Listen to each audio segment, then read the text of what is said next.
22 जुलाई 2025 से जो नए इमिग्रेशन रूल्स थे इन्होंने कुछ अर्सा पहले मुतारिफ कराए थे वाइट पेपर के थ्रू। वाइट पेपर में जो इन्होंने बताया था वो अब ये 22 जुलाई 2025 से यूके की गवर्नमेंट इम्प्लीमेंट करने जा रही है। उसका इम्पैक्ट वगैरह और इसमें अब जो आपने करना क्या है वो जो है ना आज की हम इस वीडियो में डिस्कस करेंगे। तो मेरा नाम है शेर अली और इस प्लेटफॉर्म पे मैं यूके स्टडी वीज़ा और यहाँ की लाइफ के बारे में बात करता हूँ। जी, तो शुरुआत करते हैं। बेसिकली हुआ ये है कि जो उन्होंने व्हाइट पेपर में रूल्स बताए थे, कुछ तो हैं जो इन्होंने जो है ना ये अप्लाई करने जा रहे हैं, जो इम्प्लीमेंट करने जा रहे हैं, बट काफ़ी सारे ऐसे हैं जो इन्होंने नहीं बताए थे और वो भी कर रहे हैं ये, समझ रहे हैं? तो सबसे पहली चीज़ जो ये कर रहे हैं वो जो केयर वर्कर का वीज़ा था, क्योंकि इन्होंने खुद अपनी वेबसाइट पे gov.uk की वेबसाइट पे भी ये चीज़ लिखी है, ये लाइन लिखी है कि क्योंकि केयर वर्कर वीज़ा जो है ना एक्सप्लॉइट हो रहा था, लोग इसको बेच के और इसपे ज़्यादा रिक्वायरमेंट्स नहीं थी, ईज़ी था वीज़ा, तो वो हर कोई ले रहा था और वहाँ से बाहर से आके यहाँ पे आके लोग इसी वीज़ा पे आ रहे थे ज़्यादातर। तो एक्सप्लॉइट हो रहा था इसलिए अब इन्होंने कंप्लीट उस पे बैन लगा दिया है। तो आप पहले तो वो सीनियर का केयर वर्कर वीज़ा था वो इन्होंने खोले रखा था, बट अब सारा जो है ना इंटरनेशनल रिक्रूटमेंट सारी रिक्रूटमेंट बंद कर दी है इसके इस वीज़ा के लिए, केयर वर्कर वीज़ा में। तो केयर वर्कर वीज़ा अब बिल्कुल इन्होंने खत्म कर दिया है। जो दूसरी चीज़ इन्होंने बताई है वो ये है कि 111 जो इनकी स्किल ऑक्यूपेशन लिस्ट थी, एसओएल लिस्ट जिसको हम कहते हैं वर्क वीज़ा के लिए, तो वो भी इन्होंने जो है ना 111 जॉब्स उस लिस्ट से निकाल दी हैं। अब लेट्स सपोज़ और इनका जो वो था पहले आरक्यूएफ लेवल 6 होता था पहले, सॉरी नहीं पहले तो 4 होता था, अब इन्होंने बढ़ा के 6 कर दिया है। इसका मतलब ये है सिंपल लैंग्वेज में कि अगर आपने बैचलर्स डिग्री कम से कम की हुई है ना पाकिस्तान से या कहीं से भी, तो फिर आपको यहाँ पे वो worker visa, skilled worker visa जो है 5 इयर्स वो मिल सकता है। तो ये जो है ना इस पे चेंज करने जा रहे हैं। 22 जुलाई 2025 से ये इम्प्लीमेंटेशन हो जाएगी। तो आपका अगर कोई पेंडिंग है, कोई मतलब आप इस प्रोसेस में हैं, किसी से वीज़ा ले रहे हैं कुछ भी, तो आप ट्राई करेंगे 22 जुलाई से 2025 से पहले-पहले आप अपने कॉस्ट वगैरह उनसे ले लें और सब कुछ ये वीज़ा के मामला उससे पहले-पहले डन करवा लें। अदरवाइज़ आप पे फिर नया रूल अप्लाई हो जाएगा, ठीक है? तो ये चीज़ें हैं और दूसरा इसमें इन्होंने जो किया है वो सैलरी थ्रेशोल्ड भी इन्होंने इंक्रीज़ कर दी है, जो कि पहले था 38,700। आपको सैलरी थ्रेशोल्ड चाहिए था कॉस्ट लेने के लिए, ये वीज़ा लेने के लिए। अब इन्होंने 3,000 पाउंड बढ़ा दिया है, 41,700 ये कर दिया है। तो ये भी ऑब्वियसली पहले थोड़ा ये खैर ये शुरुआत में 26 था, फिर उन्होंने 30 किया, न्यू एंट्रेंट का भी इस तरह इन्होंने कुछ जो है ना बढ़ाया, तो वो आप gov.uk की वेबसाइट पे जाके वो चेक कर सकते हैं, ठीक है? ये चीज़ें हैं। आप ये वैसे ओवरऑल ऐसे ज़ाहिर-सी बात है देखा जाए तो ये नुकसान ही है। आपको पहले ही यहाँ पे वीज़ा मिलना मुश्किल है। अब ये कर क्यों रहे हैं? ये बेसिकली इन्होंने अपनी वेबसाइट में ये भी चीज़ मेंशन की हुई है। मैं कोशिश करूँगा कि वेबसाइट जो है ना, वो जो लिंक है उस पेज की, जहाँ पे इन्होंने सारे रूल्स चेंज किए हैं, बताए हैं जो, वो मैं डिस्क्रिप्शन में लगा दूँ। उसमें बेसिकली वो इसलिए ये कर रहे हैं, वो इसलिए कि जी, जो यहाँ के लोकल लोग हैं ना, वो बेनिफिट्स पे चल रहे थे। यहाँ की गवर्नमेंट बेसिकली बेनिफिट्स प्रोवाइड करती है यहाँ के रेज़िडेंट्स को।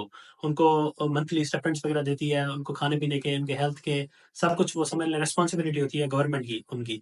तो यहाँ पे जितना भी काम है ना, जो भी कोई भी सेक्टर है आपका, इनका जो ट्रांसपोर्ट का सिस्टम है, इनका जो आईटी का सिस्टम है, इनका जो ओवरऑल साइंस का मामला है सारा, एजुकेशन का मामला है, वो यकीन करें 90 से 95% जो आउटसाइडर्स हैं, इमिग्रेंट्स हैं, जो इनका सारा काम काम सँभाल खड़े हैं। मतलब इमिग्रेशन जो इमिग्रेंट्स हैं बाहर से काम, स्किल्ड वर्कर जो है ना, उनके पास बहुत ज़्यादा है बाहर से।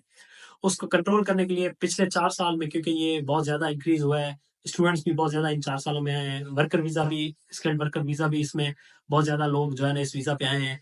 तो अब ये चाह रहे हैं कि हम ज़रा इमिग्रेशन को कंट्रोल करें और लोकल लोगों को हम एनकरेज करें कि वो अब काम की तरफ आएँ और ये बेनिफिट्स की तरफ से निकलें और काम करें वो। और यहाँ पे एक पार्टी है रिफॉर्म के नाम से, वो नाइजल फ़राज उसका चेयरमैन है। वो भी हर आप उनके पेज पे जाके देखें ना, वो हर रोज़ यही पोस्ट कर रहे हैं कि जी, आज 200 बंदा आ गया है इल्लीगल इंग्लिश चैनल के थ्रू या किसी और इल्लीगल वे के थ्रू। आज 250 बंदा आ गया है, आज 3,000 हो गया है, इस महीने में 20,000 लोग आ गए हैं। तो वो इस पे अब इनका फ़ोकस ये है, अपोज़िशन पार्टीज़ बेसिकली गवर्नमेंट पे ये प्रेशर डाल रही हैं कि आप इमिग्रेशन को कंट्रोल करें। ऑब्वियसली एक हद तक देखा जाए तो वो इनके हिसाब से लोकल इनका जो इंटरेस्ट है उस हिसाब से ठीक है। But on the other side ज़ाहिर है इनका पहिया भी इस चीज़ से चल रहा है, इकॉनमी का। स्टूडेंट्स जो आए हैं 4 साल में, तो इनकी इकॉनमी बहुत ज़्यादा बूस्ट हुई है फीसें की मद में, और जो वीज़ा के हवाले से वो भी।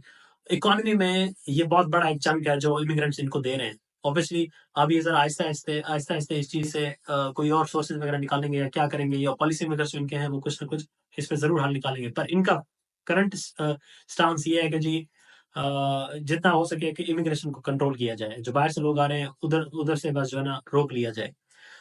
ये चीज़ है। अब दूसरी उस पे अभी तक इन्होंने कोई अपडेट नहीं दी कि पीएसडब्ल्यू ये क्या 18 महीने का करने जा रहे हैं, क्योंकि व्हाइट पेपर में इन्होंने यही बताया था कि हम 18 महीने का करेंगे। पर अभी तक इस पे कोई फाइनल अगर तो आपको क्योंकि वेबसाइट पे मुझे नहीं मिला कि इन्होंने चेंज कर दी है, ठीक है?